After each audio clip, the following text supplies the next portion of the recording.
Welcome back, everyone, to Looking at Transformers movie. This is part three of our video series. I'm joined again by my co-host, lovely co-host Tommy. I'm lovely. Oh, thank you. I thought I was not very lovely, but I'll take it. No problem, Tommy. And today we're going to be looking at the best Transformers movie, Dark of the Moon, and how it relates to auteur theory. One of our Hmm. key questions today is where is this coming from? Where is the motivation of filmmaking coming from our individual directors? And yeah, for some examples, because we're going to be comparing three films to a certain extent, Dark of the Moon and two other films directed by these two gentlemen. We got Tom Green's Freddy Got Fingered that we're going to reference. We got Michael Bay's Transformers Dark of the Moon, and then we also got James Wan's Malignant. Tommy, You would you didn't like tell to me to watch read? which I one. didn't. What do you want me to read? Would you like to read Tom Green's quote? You're from Hollywood.com. We're in Hollywood. Weird. Then we got Michael Bay saying they're so good, and there's a lot of bad in the world. It's like they're always doing the right thing. And then we got James Wan, Tommy. It has a contribution of lots of things that I love. I'm probably not going to get the chance to do something as bold as this again. Yeah, so that's James Wan describing his film *Malignant*. I'm sorry, which one did you haven't seen Freddy Got Fingered still? Nope, I haven't seen Freddy Got Fingered. I didn't know that was. Tommy, I didn't know that was a prerequisite. it's the most important film. Have you seen the Red Letter Media review? No. Okay, well, this is going to be really confusing. Let's jump in. All right, quick trigger warnings. We're going to be talking about the 1986 Chernobyl meltdown disaster. There's one haunting image, but doesn't involve any human bodies. So, just in case you think that'll be a problem for you, we are going to talk about that briefly. Let's take a look at the definition of auteur theory. The way I've defined it is it's the agreed upon recognition that a single artist in film, it could be a director, writer, performer, producer, editor, or more, is expressing a distinctive perspective in their work. This recognition is often established by analyzing the artist's catalog of work and identifying the themes, subject matter, and stylistic choices that the surveyed entries have in common. But it is still possible to identify by looking at a single work, which is kind of what we're doing with these three films, honestly, mainly because Tom Green only directed that one film. But we are going to be talking about Bay's other movies and James Wan's. Then you can think about James Wan's other movies and how that affects *Malignant* too. We're mostly focusing on Transformers 3, just to be clear, but I do have to bring up some stuff about Freddy Got Fingered and *Malignant* in order to make Transformers 3 make sense. Very important. Okay. And then when we refer to an auteur as a person, we mean like the specific artist we're referencing essentially. All right, and then I do want to just quickly run through the opposing theory of auteur theory, death of the author. This is just sort of a way you want to acknowledge death of the author because it's important to not get too wound up in a discussion of an auteur vision because it can sometimes cloud what's at the end of the day making the film coherent. People just try to excuse things in the film that don't make any sense as, oh, well, that's just part of the director's style. But if it doesn't make sense on its own, then is it really a strong piece? Does it make a lot of sense on its own? And then we have two quotes down here from Pauline Kael and Lindsay Ellis. Tommy, do you want to read the first one? This middle one here. Okay. When a famous director makes a movie, we look at the movie. We don't think about the director's personality, Yeah, and then which I is. got No, go ahead, Tommy. Oh no, no, didn't say anything. Go Okay. for it. And then we got this quote from Lindsay more about Michael Bay. The anti-authoritarian undertones in The Rock, Michael Bay from 1996, don't refute the pro-authoritarian views of Transformers 3. Hmm. Continuing on, but at the same time, I don't think auteur theory is a thing that we can necessarily ignore anymore. Some people do like to ignore it, and that's fine. But like, there's just examples of things like M. Night Shyamalan, where he has different cinematographers for each of his films, but so many of his films have like a similar look to them. So you just kind of wonder, like, well, is he having an influence on that? Even if he's not the cinematographer of his films can still have like a similar visual look. And Bay's sort of similar. I think the first three Transformers movies have the same cinematographer, maybe even the fourth one. Um, but then all of his other movies have different cinematographers, so But everybody can tell you, hey, that's a Michael Bay movie because of how it looks. Hmm. Sorry, Tommy. Let me try to get you more involved in here. Do I need this? I'll just read through this real quick. This slide is just basically me trying to say that auteur theory to me has been corrupted a bit in an annoying way, where people try to use it as a way to say like, oh, auteurs are the best directors, they're the most important ones, and they're the ones that are making the most important movies. And I just find that really irritating when I think really all it is just an acknowledgement of, hey, this director makes similar choices in their movies and focuses on similar things. So I don't totally like it when people try to use it as a way to like prop up their favorite directors, and also shun directors who can't or aren't seen as auteurs. I find that Mm. very irritating. Do you have any thoughts about that, Tommy? Do you discuss auteur theory that much? No, I don't. This is the first I've ever heard the phrase. What? No Yeah, way. But we've been yeah. friends for like 15 years or whatever. I appreciate you think it's 15 years. It's actually only been 10. Yeah. I, I just never have heard. I mean, I probably have heard you say stuff, and then, I'm just like, okay, Greg, okay, Greg, okay, Greg. Oh well, I'm glad you're listening to me so closely. Uh huh.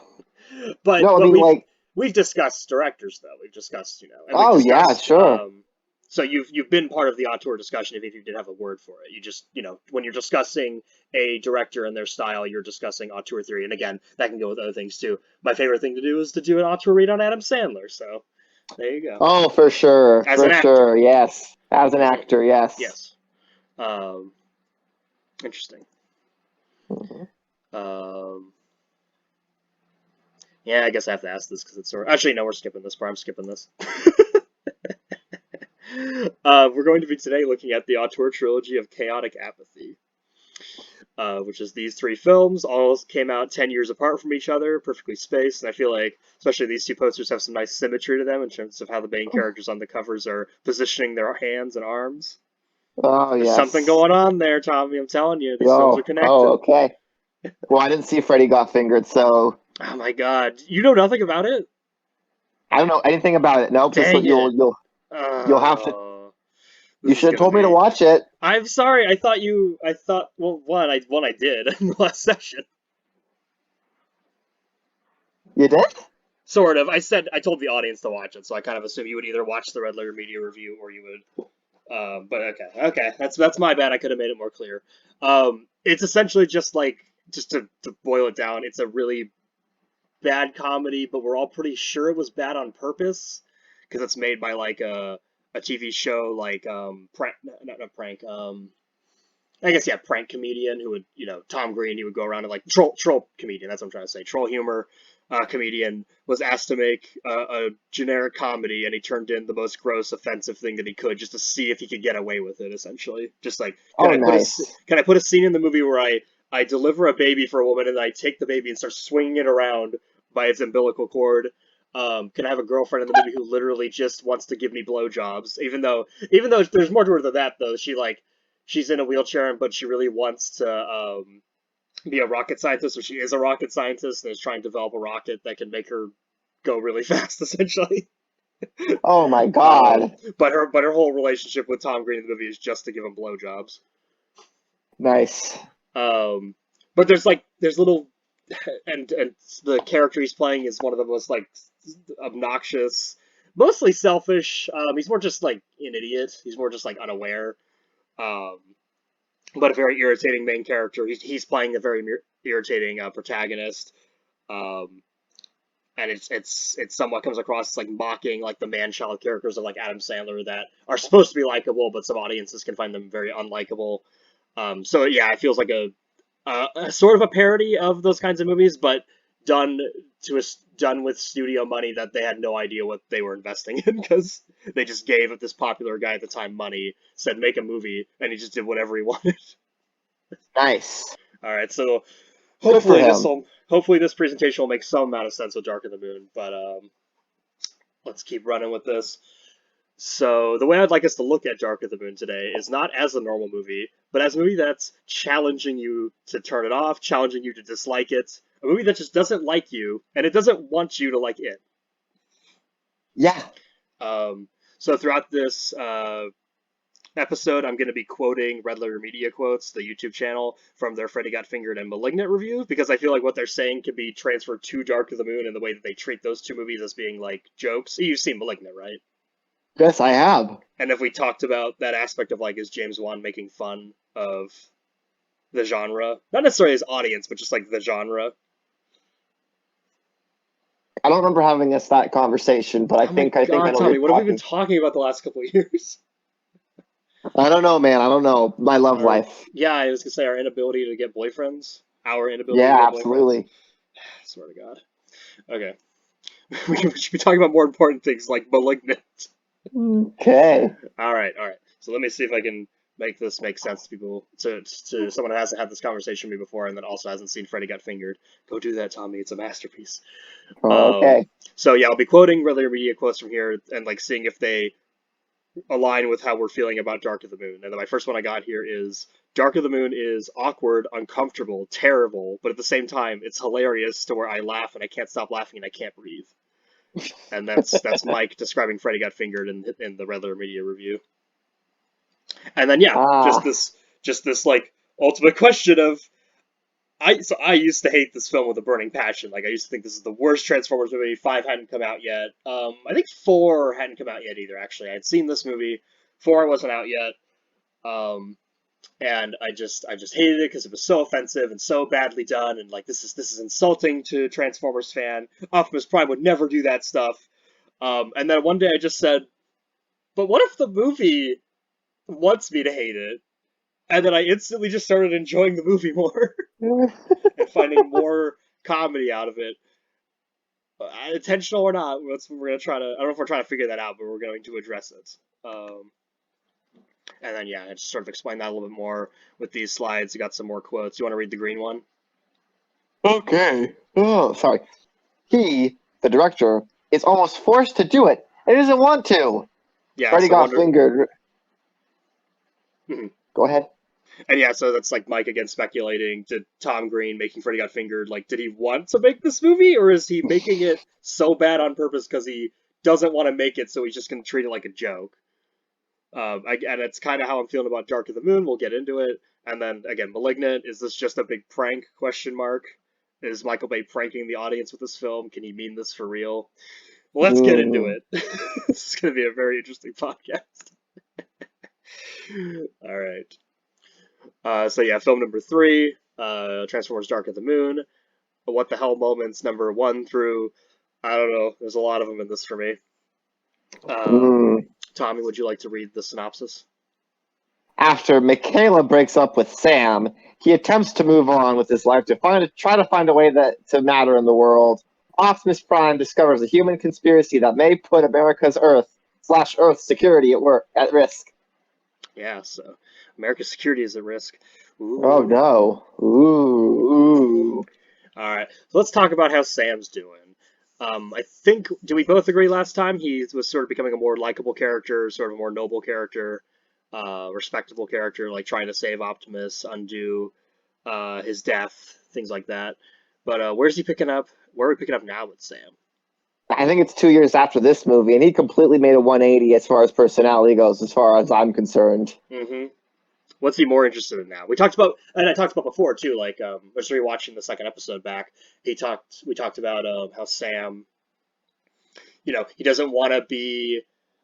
He's not trying to be like super.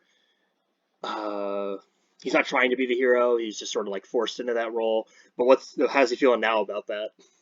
Oh no, now he wants to be involved. For some reason, some arbitrary reason, he now wants to totally be involved because he can't get a job and do something that matters. That's basically what it is. Hmm. Mm-hmm. And so now it's yeah, completely 180. Right before he's like, I don't really want to deal with this Transformer stuff, but like I kind of have to, so I'll try to fix everything because I'm the only one that can do it. And now he's just like, no one from the military or the Autobots are talking to Sam. They don't want to. They don't seem to want to have anything to do with him in the beginning. And he's just like, no, no, I'm gonna matter. I I have to be involved.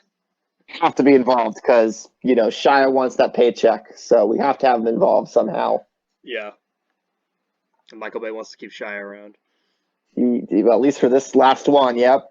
Yeah, and then thinking about like his job interviews, like how is he treating the people that are interviewing him? How's he talking to them? I mean, he's just not. I mean, with the exception of John, I mean, he just feels like he's above the jobs that he's being offered. He's making Hmm. racist jokes like Asian Colonel Sanders and shit like that. He's just like, hey, I deserve a better job than this, but like, he doesn't even really seem like he's asking for the job. It seems like he's just going through the job interviews because like his girlfriend's expecting him to or something. I mean, Or again, I guess it's his dad's pressuring him about the job the most, but yeah. yeah. I mean, it just seems odd that this guy doesn't get a job, like any job. He seems like the kind of guy who hangs out at his parents' house all day, who's like, oh, you should get this job. They're hiring. Like, no, I want something better. And I'm like, hmm you should probably go for this type of job right now because you Yeah, need one. I get the film doesn't make it clear like if he's bombing the interviews necessarily. I mean, I think he is, but like in terms of is he being offered the job, but he just says, "Nah, I'm good." He does do that at the John Turturro interview. He just says, "I think I'm gonna go," and then Turturro's like, not Turturro, sorry, John Malkovich. Um, Yep. you know, any Ivy League graduate would kill for this job, and then he's just like, "Well, look, I save lives, so I'm the hero." Ridiculous. Just ridiculous. This whole plot's ridiculous. The first I 90 minutes know. of this movie are ridiculous. It doesn't. It stops being ridiculous after that. I'm not sure about that either. But it gets ridiculous in a good way. All right, let's. I'm curious to see. Yeah, I mean, I know what you mean, but we'll be talking about that in a bit. Mm. Um, Sam and Carly forever. Um, so which parts of these? Yeah, I guess I just want to talk about briefly. How's Sam's relationship with his new girlfriend? Because as we know, Megan Fox was fired. Specifically because she compared Michael Bay to Hitler in an interview, and Spielberg asked Michael Bay to fire her. Like, I don't think Michael Bay cared all that much that she did that, but Spielberg was offended. Oops. Oh, Um, yeah. so she was let go from the third film's production, and it's all there, right? Like that's the new Carly character. Her job is like something Michaela should have, right? The whole car curator thing. Yeah. I don't know how Michaela would go from where she is then to like how she would get that now, but yeah, she should, that would have been Megan Fox's role, I guess. I don't hmm think so. They would have rewritten it, I think. well, and the way it is now, it's pretty odd because she's like a British ambassador, and now she's a assistant to a car curator, which maybe I'm not saying she couldn't do the Oh, job, but to me that's a funnier road than Megan Fox at least has experience working with cars. I don't see Megan Fox being anyone's assistant myself, but that's just me. Yeah, that's fair. But to be fair, the scripts have never really played to her strengths to a certain extent. Yeah, fair enough. But yeah, so how is this relationship better for Sam? Because there's just constant references throughout the movie of Sam saying, she dumped me, I moved on to something better. So how is this a better relationship for Sam? I don't know. I think that the actress in place plays it way differently than Megan Fox. hmm Like, I don't think Megan Fox is. I hate this word. I don't think Megan Fox will be submissive, and Rosie Huntington Whiteley will play the submissive role in being the girlfriend character hmm to a certain extent. So I think that's why. I think that's why they're doing that. Honestly, I think they're just saying that she's better because of Megan Fox getting fired or something. I don't know. Or Megan, I thought she quit or something. Yeah. I'm not sure how Okay. that went. I'm gonna talk about Carly and Rosie Huntington Whiteley as an actress, and I don't want to diss her at all as an actress. I think she's doing fine in this role that I find very offensive. um, which is funny. Like, I think generally, like when you watch her just seen sort of out of context of the rest of the movie, I think she has some natural screen presence. She seems very likable. She's in Mad Max Fury Road, so she's in a beloved movie now. Not for the whole movie, but she's in it, and she Mhm. gets some good moments in that film. So I think she's a fine actress. But yeah, it's like all that stuff that I found so interesting in the first two films about how Megan Fox was like kind of rolling her eyes at all of the submissive moments that the film's trying to force her into. Um, and then it seems like, but the way Rosie plays it is she's just kind of comfortable to go along with it, which I'm sure that's the direction. I'm not saying that's her fault. She's just not being as snarky about it as Fox was, which made that sort of interesting in the first two films, whether intentional or not. So I do feel like it's a downgrade in a way because we just have the more typical girlfriend in this situation, um, which is kind of bothersome. But at the same time, I think she's sort of fun to watch on screen. She has some good comedic moments here and there, but it's just a funny change. And yeah, but then also another thing to point out is it's a new character. They didn't recast Michaela Baines to just be a different. Even if they just recast her and she became a totally different character, like they're trying to show actively they had no love for that character in the previous two films because they're just constantly referencing how mean she was and how bad she was for Sam, and Sam's referencing how bad she was for her, how bad she was for him. Which is Ah, funny because franchises don't do that. You don't recast. You don't change the character completely just because the old girlfriend wouldn't come back. I guess older franchises did that, like Karate Kids did that. A lot of '80s movies did that, but like in the Dark Knight movies, when Katie Holmes doesn't come back for the Dark Knight, it's just another character playing Rachel. You don't change the girlfriend and then say, "Oh yeah, Rachel left. She was a bitch." and then um, and well, then with yeah, Christopher Nolan's a better director than Michael Bay, so I don't necessarily agree with that, but oh he has more love for his characters, I think, than Bay does, at least with these franchise films, obviously. And then another one I like to reference is Rhodey and Iron Man, being Terrence Howard in the first film, and then Don Cheadle in the other films. Again, it's not a new character; they just recasted with someone else because they care about the character and they want that to continue. And Michael Bay's just showing, or the filmmakers are showing, we don't care about the Michaela Baines character to come back. yeah, it was just like, just bring another love interest. We'll just rewrite it. Okay, there we go. It's too funny. All right, and now we got to talk about one of my favorite scenes in the film. When Sam's trying to get into the nest base to talk to Optimus because he just got attacked by the bird Decepticon, Oh God, what's that bird's name? Laserbeak.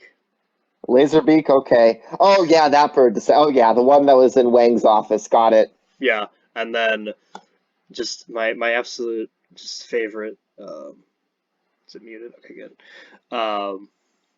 Just Sam rolls up to these guards and he's just like, "You're gonna let me in," and then the guards are like, "No, you crazy, go away."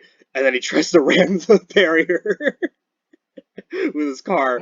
And did you pick up on the thing? I'm sure you did because I didn't like cue you to think about it. But my absolute like this whole performance here is just insane to me because he's acting like there's no way he's gonna get hurt in this situation.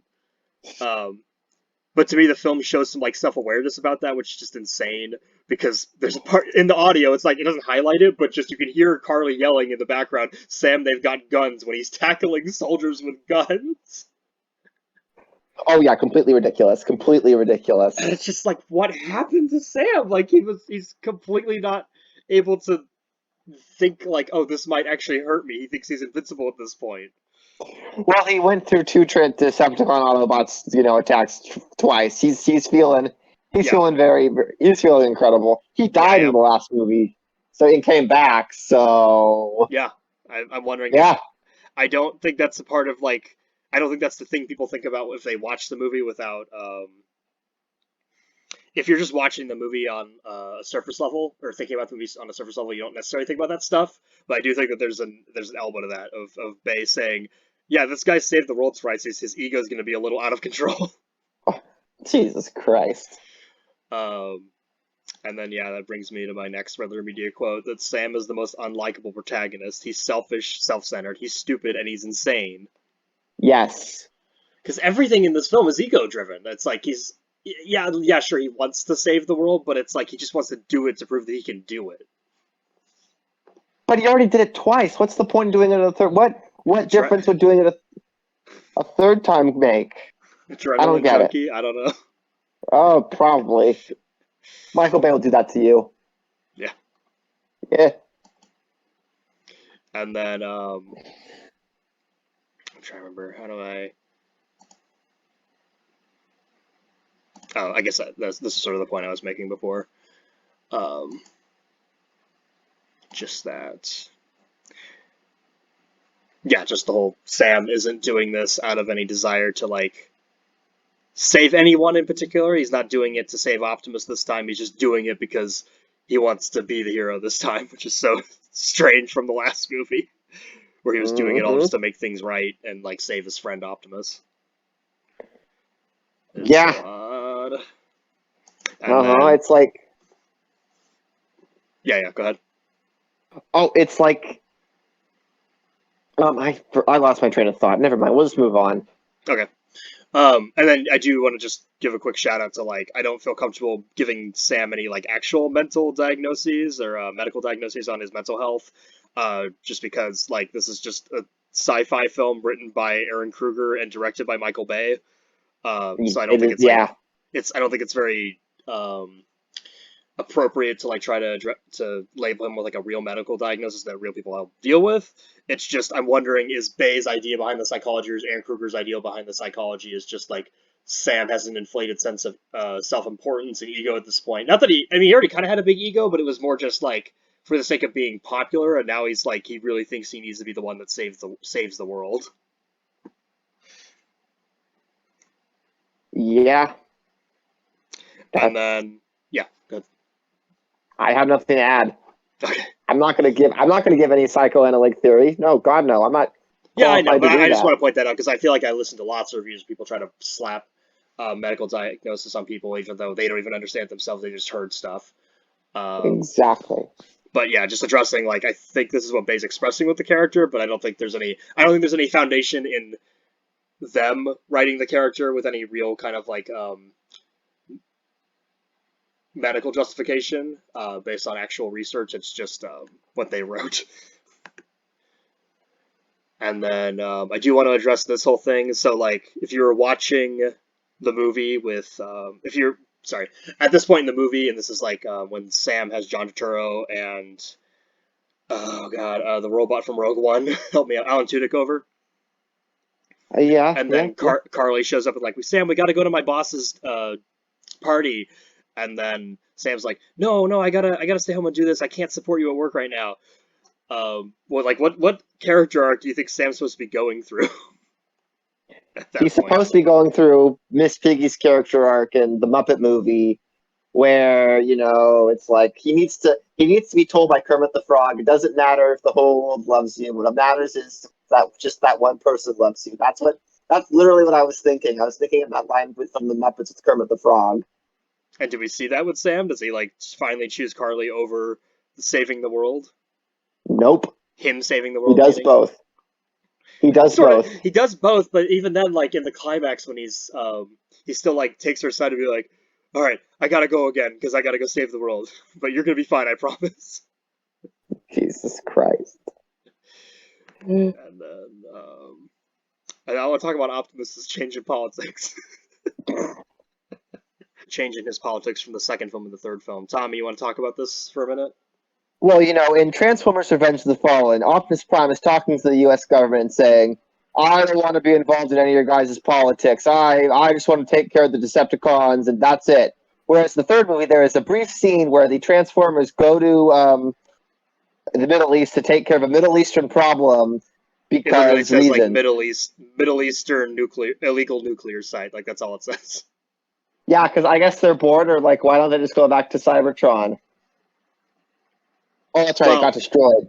well, They got nowhere else it's to go. dead right now. So and they're treating it like oh we're waiting for the Decepticons to return. But yeah, the shift is funny, right? That he's like oh we're definitely not gonna help you guys murder each other, in your own wars, meaning the humans. And then he's like ah let's just do it now. All right. Um, okay, and then we got the historical references. Tommy, you want to talk about some of those Oh, well, in we the got first two into films? Well, in 2000, in the first film, we got the Hoover Dam that was made to hold the Allspark, which is pretty nice of the U.S. government to do. Probably cost a lot of money, but it made a nice historical landmark. And then in the second film, we got the Transformers were always around during like prehistoric times and stuff, or early human stuff. I Yeah, don't we know. just see lots of old footage of like their language all over the place. And then let's just before we get to the main question, I just want to talk about the moon thing in Transformers 3.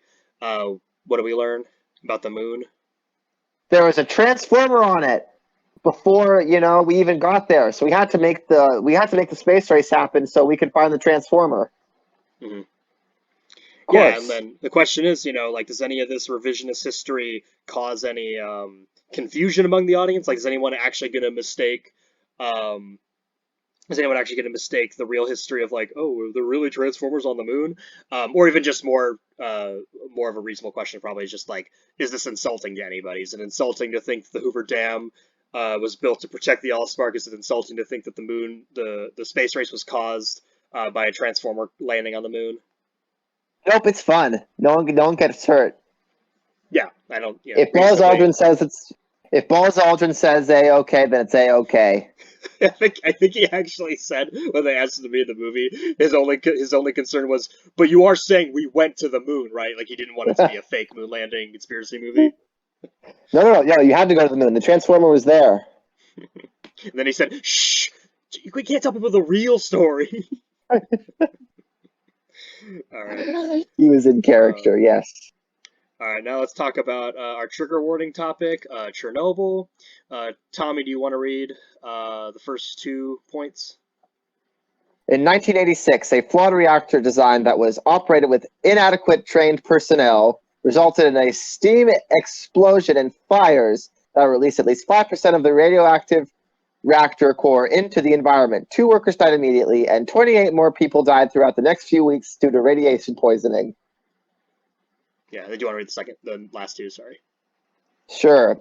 Thousands suffered from thyroid cancer, and 350,000 people were evacuated from their home and relocated. Yeah, luckily not executed. That would be really that'd be bad. That'd be worse. That'd be a way darker story. That's Last of Us. So this article specifically is stating it's because of inadequately trained personnel. But what if I told you it was Transformers? Well, then that would be really offensive now, would it? Yeah, so why don't we do that for our movie? Oh, and not even for a good reason. I don't even think there's a real plot reason for this to even happen, because I don't even understand it. Yeah, do you want to explain it? Apparently there's a box. The what? Do you want to try to explain it? Because we were already talking about off mic that we couldn't even figure out this plot point. Oh no, we could. It's like they find a box, and this box has something. We don't know if it's the box, the main thing, or it's the box, the part of the main thing. We don't know what's in the box. It's not going to Paltrow's head, but we don't know. Yeah. So the basic thing going on here is just the reason this movie's explanation. Again, they like. I'm not saying this movie's saying this is reality. I'm just saying they're using the Chernobyl disaster as a kickoff point for their story, just to say, oh, that happened because the Russians got a piece of the Autobot technology from the ship on the moon and tried to study it and caused the reactor to melt down at Chernobyl. Again, they're not trying to. No one's going to think that this is the actual history, but it's just like, do you really want to use this disaster that killed, a ton of people and ruined hundreds of thousands of people's lives, just as a plot point in your film? Like, why is that a plot point? It's like saying plane transformers caused 9/11. Yeah, plane transformers caused 9/11, or like you were joking that you want to say what if Billy Zane joke? Oh yeah, what if Billy Zane just threw an iceberg at the Titanic to make sure Jack and Rose never end up together? Yeah, he orchestrated the Titanic to settle his own problems. Yeah, he just said, "I'm going to sink this boat." Yeah, or even, God, yeah. I mean, I guess it'd have to be an iceberg. But I'm just imagining even then, he just like causes an explosion on the ship, and he blames it on an iceberg. But yes, like, why? Why is this in the movie? Is Michael Bay intentionally trying to make this the stupidest, most offensive movie possible? my only justification for like this making any kind of sense on a narrative level is like the movie is dealing with criticizing poor government decision making as leading to disasters that kill people. So like maybe that's what it's trying to relate to, but it's just it's such a dumb plot point. And then yeah, just to compare it to like the X-Men franchise and the way that Eric Lencher's treated the Magneto character. We see him as a victim of the Holocaust, but what does that help us do for him as a character? Like the audience. Yeah, it's just so that way the Magneto can know that he's been seeing the worst of humanity, which could establish his character growth for his villain origin story. Mm-hmm. But it gets to sympathize with him too. This is like a character, we're following Eric throughout the entire franchise, where nobody in Chernobyl that we know we don't know anybody that was affected by Chernobyl in Transformers 3. It's just a plot point. It's no character drama connected to it. Yeah, exactly. Which is why it's totally okay that he blows up Auschwitz and X-Men Apocalypse. Yeah, But I people mean, didn't like that. and people can debate like whether that's offensive or not, or like too exploitative of the actual history, but at least like it's an attempt to like get us to sympathize with the character. Where the Transformers 3 thing, it's like just this random thing that they dropped in about Chernobyl that you could have taken out or replaced with a different plot point. It wouldn't have made any difference. All right. All right, and then yeah, this gets me one of my favorite quotes from the Freddy Got Fingered review. Can I put this in a movie? I guess I can. If you can film it, you can do it. If you can film it, you can do it. Yeah. So I'm just like, is he just trying to see what he can get away with, and not for like, and not even for any artistic integrity purposes of like, oh, I want to, I really want to push the envelope of what I can do. It just seems like he's trolling the production, saying, "Can I put this in the movie? I guess so." All right. All right, let's talk about Bill O'Reilly, Tommy. Oh God, we have to. Do you like Bill? Oh, sorry, I'm sorry. I did not mean to say that. Do you know anything about Bill O'Reilly?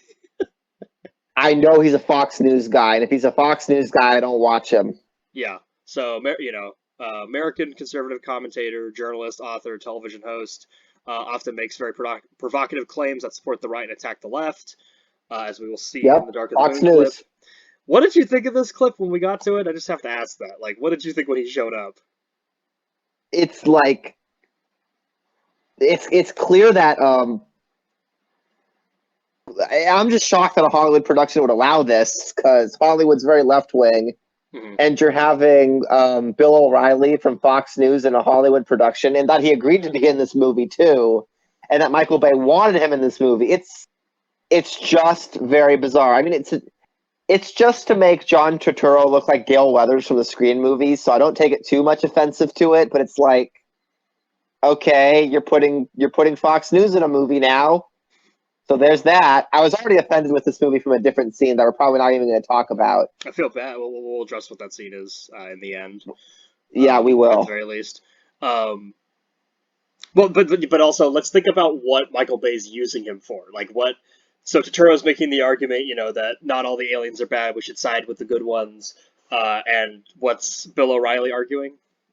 Yeah, is this like is this a whole thing about integration? Essentially, yeah. Oh God, But they put O'Reilly's here that in this. arguing. But O'Reilly is in that scene arguing, but we shouldn't trust any of them, John. Get him out of there. Yeah, that's foreshadowing for historical future right there. But how is that in this movie? Because like, which argument do you think the film is siding with? Is it siding with John Turturro's side, or is it siding with Bill O'Reilly's side about how we should treat the Autobots? Well, it has to be John Turturro's side because he's a main character. But then why would Bill O'Reilly agree to be in a movie where he's voicing the opinion of the villain side? I don't know. This is my biggest. It's not the craziest thing to a certain extent. Like to me, the ending of the movie is the craziest thing. I don't know. This is pretty crazy though. This is the part that I just can't wrap my head around. That to a certain extent I kind of know why Bill O'Reilly's in this. Like it's not really that complicated, but it's so funny to me that Michael Bay was able to convince him to be in this movie to say the opinion of the bad guy. And like he's outwardly making fun of him. Like the scene ends with him calling John Turturro a pinhead, which is like a nasty thing that O'Reilly would do to his guests that he doesn't like, or his interview subjects that he's trying to discredit. But it's just like Bay's just putting him on full display of like, here's the wrong opinion, and it's Bill O'Reilly saying what his actual opinion probably would be in this situation. I don't think Michael Bay told Bill O'Reilly what they would be doing in this movie. I I mean, think it's the O'Reilly, same thing. yeah, go ahead. I think it's the same thing where, like, they had Megan Fox look cute when Wheelie was humping her leg. It's like he probably just talked to him. He's like, "All right, we're gonna need your hard hitting opinion on journalism to make this character look stupid. Go for it, Bill O'Reilly." And I think he tricked him. Maybe it's very likely or very possible that just O'Reilly doesn't really know what he's talking about in the literal sense of the plot. But I don't know. It's still funny to me. Like, and they were, if he did trick him, and Bill O'Reilly doesn't like how he's been represented in this film, then, or if he did trick him, I don't think Bill O'Reilly ever figured out what was going on in that scene. To be fair, I don't think most people think about that scene. But because they were professional friends for like the next 5 years. Like Bill O'Reilly interviewed Bay for 13 hours um, Okay. to help promote that film. So like they stayed professional friends. Um, but yeah, to me, it's just like O'Reilly's voicing the opinion on. of the opinion on how to handle the situation in the story that we're supposed to think is wrong, and he's either not aware of what's going on or he's perfectly comfortable doing it, which You- plays into the theory that most of these conservative commentators don't actually believe anything they're saying. They're just trying to rile people up and make money. Yes, Mr. Shapiro. Yes, absolutely. Yeah, no, Are you calling me it's at Shapiro? Or least are you saying Shapiro's I'm one of just those referring to. guys? Oh, Shapiro's totally one of those guys. I just Okay, hate okay. watch him sometimes. I like his AI videos with Trump. No, it's kind of like at least when they get like what's his face the guy who's in the DC and Marvel movies, CNN guy. Oh, Anderson Cooper. Yeah, He's just Cooper. doing exposition. Anderson Cooper is. He's not having a political opinion. Yeah. They just need Anderson Cooper in the Marvel and DC universe for exposition. Is he in both now? Yeah, he's in both. He was in Batman v Superman and he was in Wakanda Forever. Oh god, that's right. Yeah, because I was rewatching it, and I was like, oh, that's funny. He's in both. Yeah.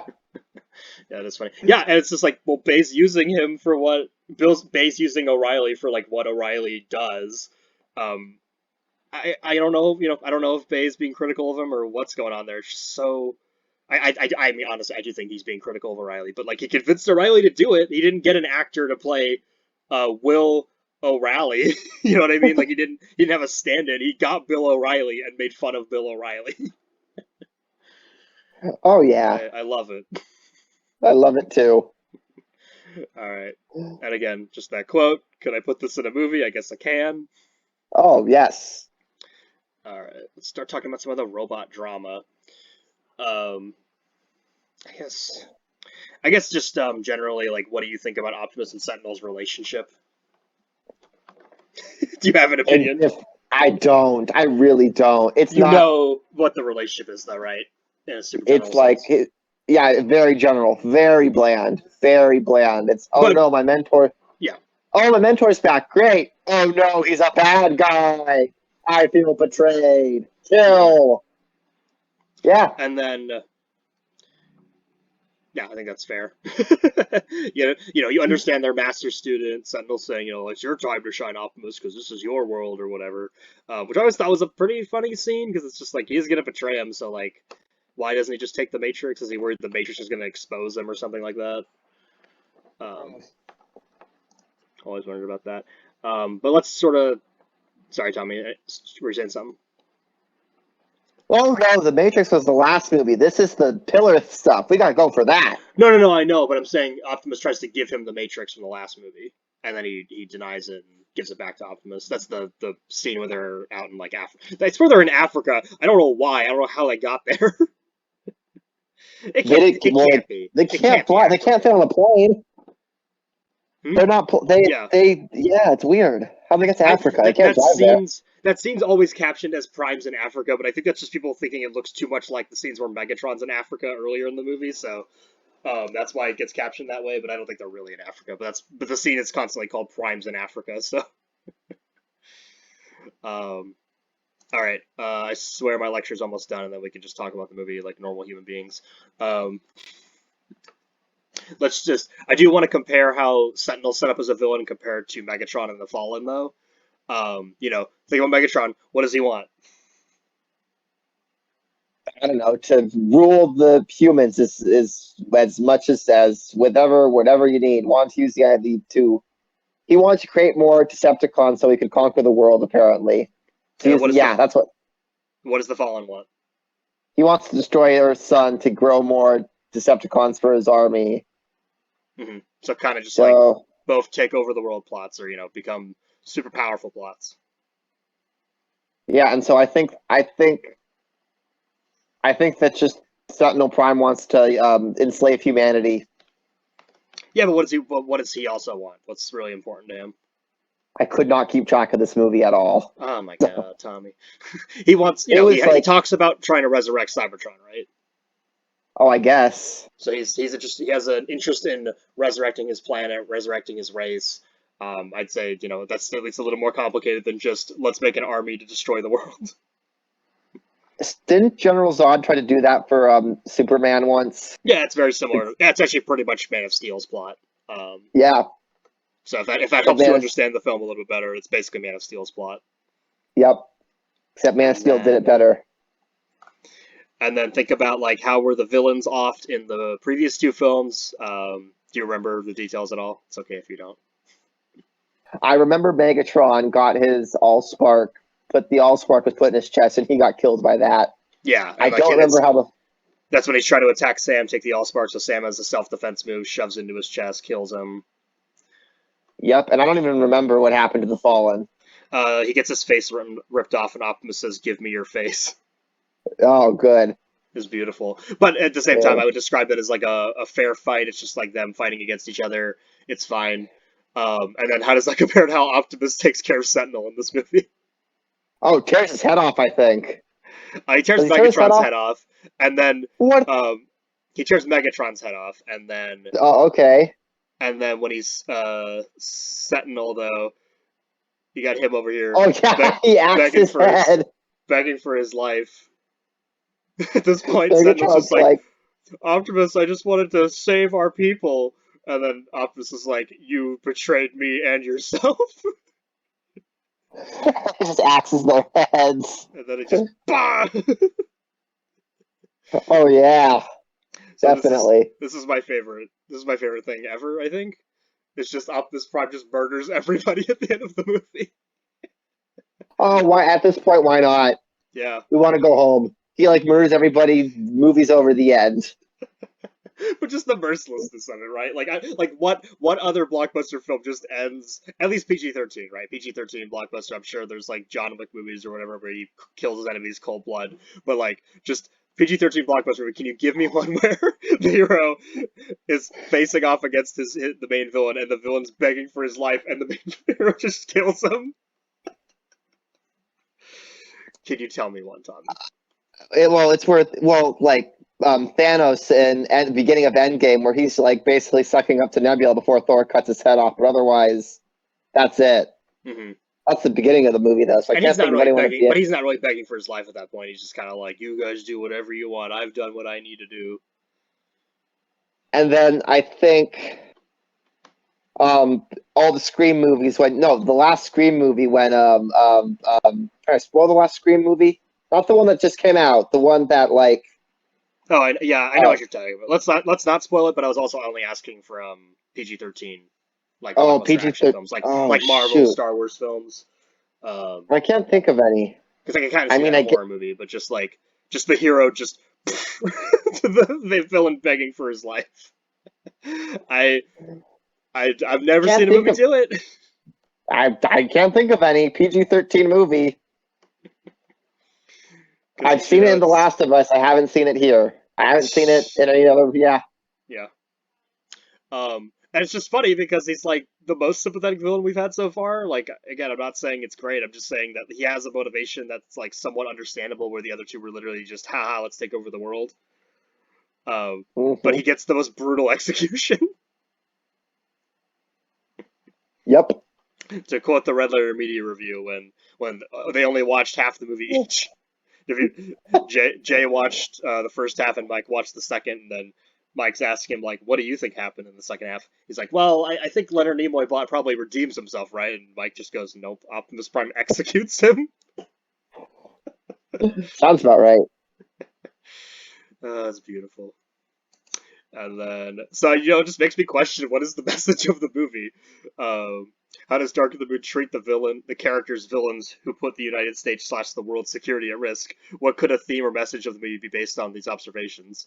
How do you feel about the message?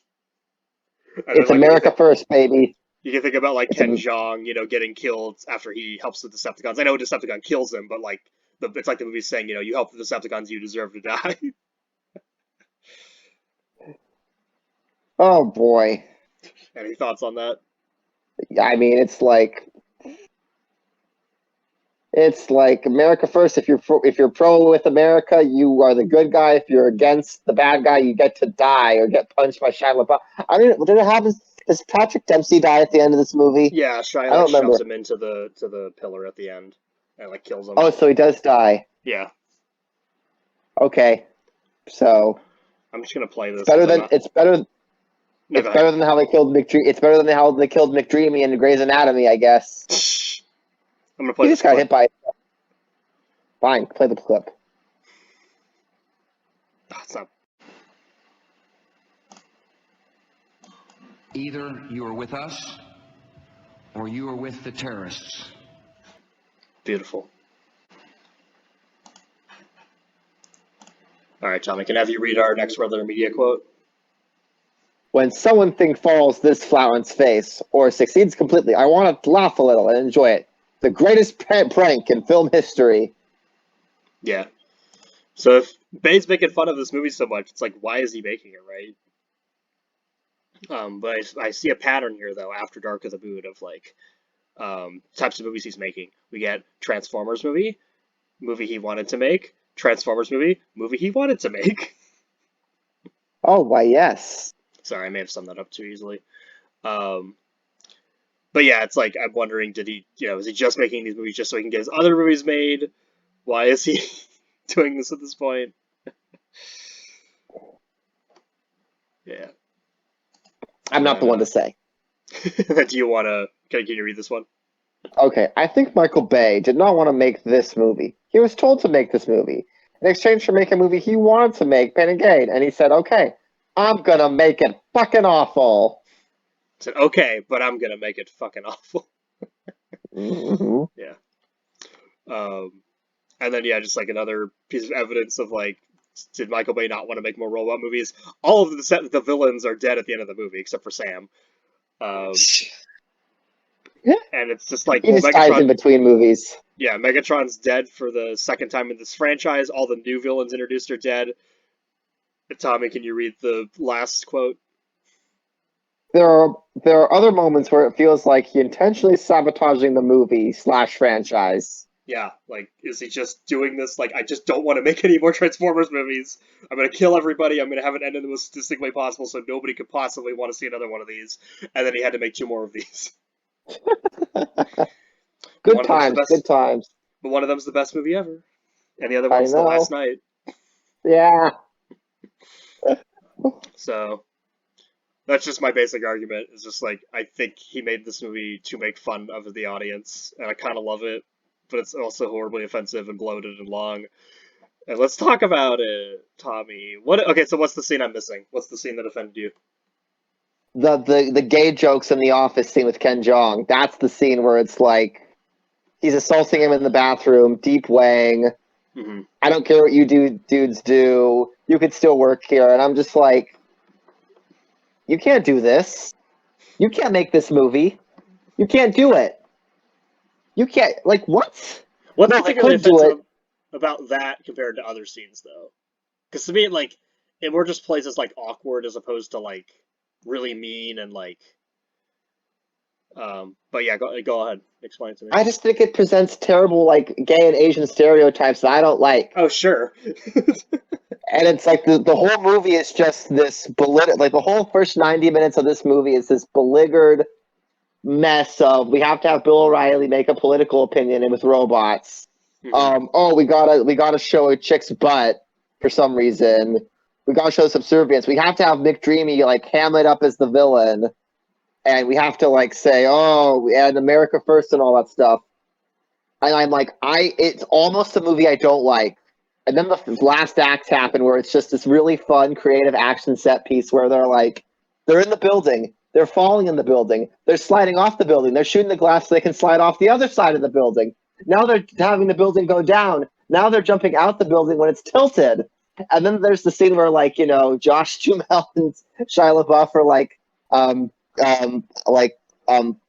are flying around on that wire, and it's really fun. And then there's the scene where Alan Tudyk is like hacking the computer, and it's fun. And then those stuffs are happening. I'm having a good time again. So it kind of ends on like a very happy note with me. So I would just say it's okay. Like the ending redeems almost all, if not most of that first 90 minutes where it's like some of it's good, some of it's fine, and then some of it's just like yuck, can't handle it. But then the ending happens. I'm kind of smiling at the end with the bombasticness of it. Yeah. So for me, this just has like the most like crazy offensive. I can't believe this is in a movie. Like, why is this in a movie? Beauty to it. I think when I rewatch it though, there are long stretches of just like me waiting for the next stupid thing to happen. It's not like consistently entertaining like that. Um, and I don't know. I have to think about it. I think I do. I kind of like the first half more because I'm looking to be offended by it. Like I want it to offend me, as hard as it can. And then you get to the second half. The second half has the like some offensive stuff of just like how the everything's resolved with Optimus just executing um, Sentinel Prime and things like that. And the action is very impressive. Like I was watching some clips the other day, and just being blown away by how good this film still looks. Um, Especially after I was watching some of Endgame this morning, and I just can't believe how ugly that movie is. Like I don't hate Avengers Endgame, but the Russo's filmmaking and cinematography, it's all so bland and bad. I hate it. Um, I hate that part of their movies.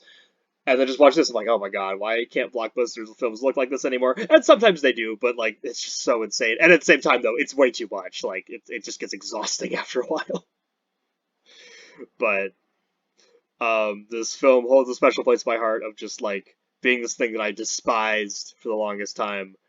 And now I'm more into it of just sort of laughing at what I think Michael Bay is trying to insult me with. And it's a spectacle I just can't look away from. Okay. You have anything else to add, Tommy? Or have we said it all? No, I think I made my point Yeah. pretty No, clear. I think what you're saying makes sense. I don't know if my presentation gave you any more appreciation for the horribly offensive stuff going on in this film, but I just kind of wanted to go watch the summer blockbuster with robots fighting, and they gave me this, and it has it at the end. mhm. So I guess I can't be too mad. But that's the joy of these movies is that Bay is like he's told summer blockbuster, and this is his idea of a summer blockbuster. Oh, well, it made $1 billion, so clearly people liked it. Yep, highest grossing Transformers film. Oh my god, Oh, too how? fun, too much fun. Mhm. Yeah, so I can't say that this is like my favorite, least favorite. I really don't know where to rank it because it really just depends on like, do I just want to watch 2.5 hour bloated nightmare that's going to make me chuckle to myself because of how in poor taste it is. Love it. Oh, good. I'm glad you love it. All right, so I think that's it for us, guys. Go ahead and join us next time for Age of Extinction, Critical Race Theory, just to get you guys excited. Oh, boy, that'll be a good one. It'll be a very interesting conversation for sure. Absolutely. All right, Tommy, any final words? No, I'm okay. All right, take care, everybody. Take care.